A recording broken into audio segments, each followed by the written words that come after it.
Have you ever come back from a shoot and wondered, if I did this a bit differently, it'll be much better? Like, for example, going out for a night out with your friends or going to the park and just taking pictures with your phone, for example. So today's topic is quite universal. It's not just for professionals, it's for everyone out there that takes pictures.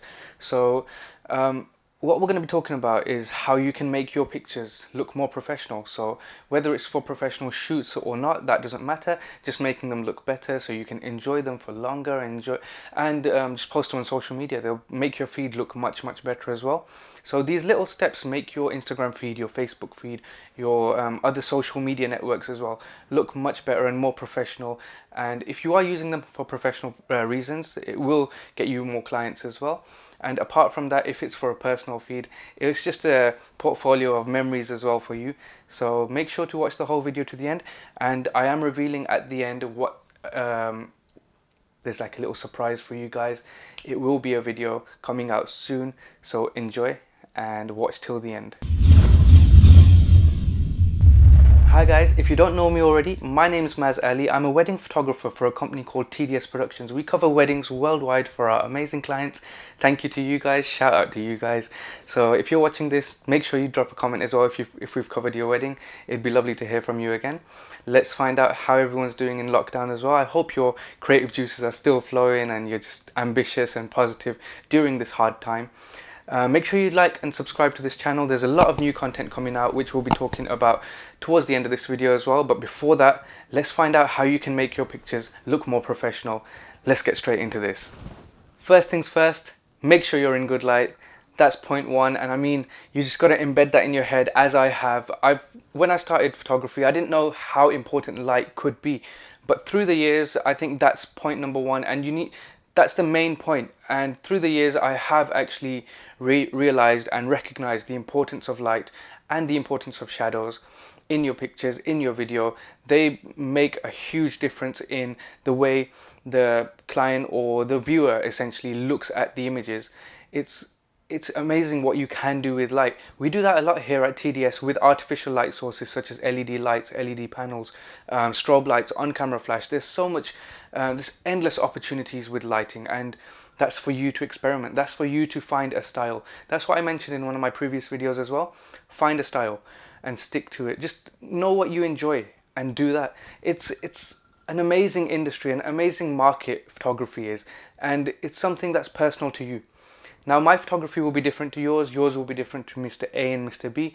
Just enjoy it. Enjoy the process. Find the good light, shoot it, experiment, enjoy. So you found the right light. What do we do next? Do we just shoot a picture like without thinking about it, or just pick a camera up, pick your phone up, just take a picture, job done? No, you find the right angle. So if you're shooting people, everyone has a good side, a bad side, or whatever. Just ask the model, ask the subject what side they prefer. There's nothing wrong in doing that, and that will make them like the pictures a bit better as well. And yeah, so that's point number two. Find the right angle. Be unique. Differentiate yourself from other people. Be different.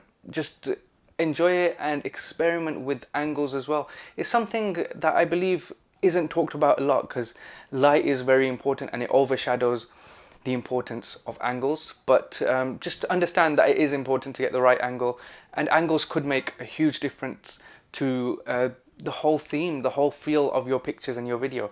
So find the right angle.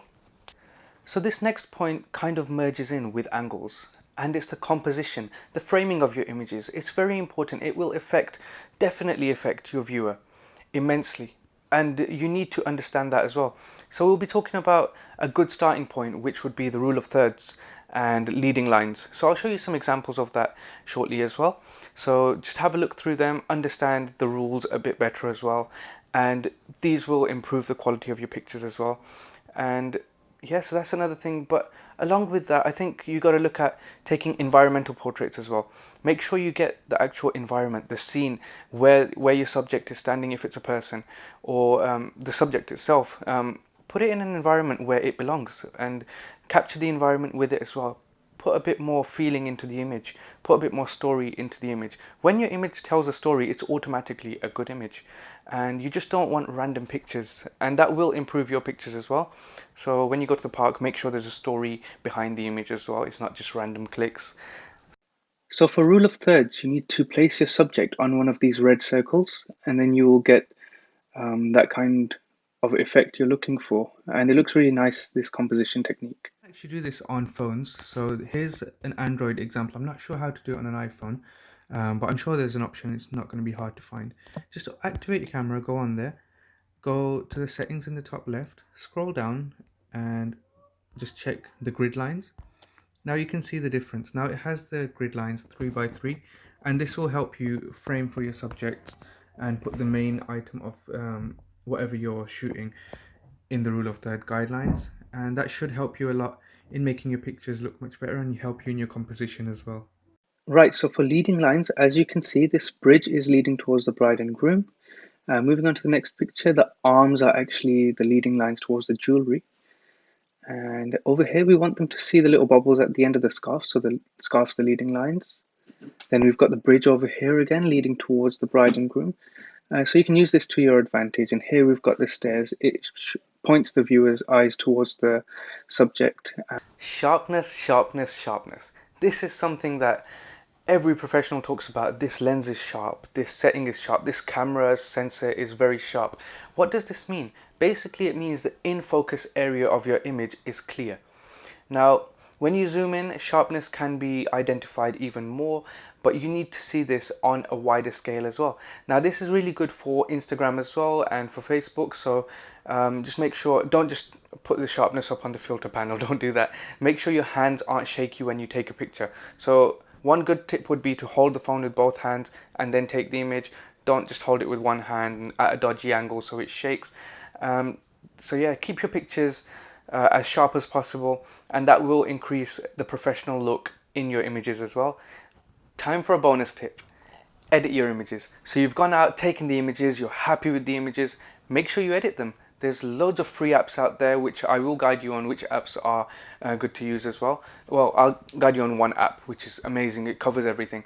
So edit your images, make sure that's another way to identify your style.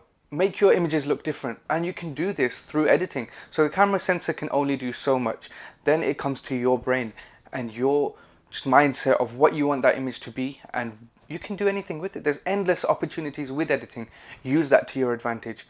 And the app we're talking about here for your phone is Snapseed. It's free and you can download it both on iOS and Android. So make sure you download that as well. It's no sponsorship, no plug or anything. I just use that on a daily basis as well. If you want to pay a bit extra and you're happy to use a professional software for your computer, Lightroom is amazing. I use that for all my wedding projects from whenever I started around 6 years ago. I've been using Lightroom since then, and just grow your skills on that as well. That's more for the professional side of things. For your phone, a good starting point is Snapseed. In fact, it's a good point throughout your whole photography career. It's amazing. And just download that, have a look, experiment again. There's nothing wrong in experimenting. Do that. You've got loads of free time these days. Experiment. So as I mentioned at the start of the video, there's a lot of content still pending to be released on my YouTube channel. There's a lot of questions people have asked that I'm still working on. Thank you for waiting, guys, and thank you for being patient. But if you do have any further questions, make sure you drop them in the comments below or direct message me on Instagram, where a lot of people message me a lot of questions, and I'm here to help. So I'm going to reply to those as soon as possible, and I'll make a video for other people as well to gain some knowledge from that as well. And yeah, so I've got a video coming out soon which I was editing today. It's still in the process of being edited. I'm looking at the little tweaks of that as well. It's the vlog for Pakistan, Lahore. Make sure you stay tuned, subscribe to the channel. It's definitely one you don't want to miss out. It's amazing. We've seen some exclusive parts of Lahore, Pakistan as well that people don't usually have access to. So make sure you subscribe to the channel. Don't miss out on that one. And I've got another review coming out for this beast here, my favorite camera, the Canon 1DX Mark II, and I'm going to talk through everything that this is amazing at doing, and we'll be talking about some of the negatives which I won't really go through in this video. But this camera is amazing, and it's something that definitely all the professionals should look into. And yes, there's another video coming out on this one very soon. Stay tuned for that one. I'm gonna roll some B-roll on this beast now, so enjoy.